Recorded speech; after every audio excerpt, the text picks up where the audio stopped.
দৌলতদিয়া ফেরিঘাটের বাসডুবিতে যারা জমিন থেকে বিদায় নিয়ে চলে গেল রে আল্লাহ, আয় আল্লাহ প্রত্যেককে তুমি শহীদি মর্যাদা দান করো রে আমার মাওলা। আয় আল্লাহ কান্নার আওয়াজ, আয় আল্লাহ বাবা কান্না করে নিজের সন্তানের জন্য, স্বামী কান্না করে স্ত্রীর জন্য।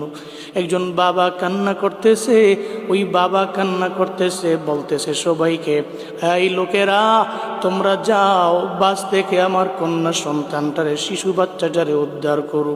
স্বামী কান্না করে, আমার স্ত্রীকে নিয়ে আমি ঢাকার দিকে রওনা হলাম, আমার স্ত্রীর কি উপায় হবে? স্ত্রীটাও তো আজকে বাসের ভিতরে জমিন থেকে বিদায় নিয়ে চলে যাইতেছে। ও দয়ার আল্লাহ, আয় আল্লাহ যারা জমিন থেকে বিদায় নিয়ে চলে গেছে রে আমার মাওলা, প্রত্যেককে তুমি মাফ করে দাও, শহীদি মর্যাদা দান করে দাও রে আমার আল্লাহ। আয় আল্লাহ প্রত্যেকটা পরিবারকে তোমার হাতে দিয়ে দিলাম, জিম্মাদার হয়ে যাও রে আল্লাহ। পরিবারে সুখের ছায়া নেমে এসেছে, সুখ সন্তপ্ত পরিবারকে তোমার হাতে দিয়ে দিলাম, ধৈর্য ধারণ করার তৌফিক দান করো আল্লাহ। সমস্ত অ্যাক্সিডেন্ট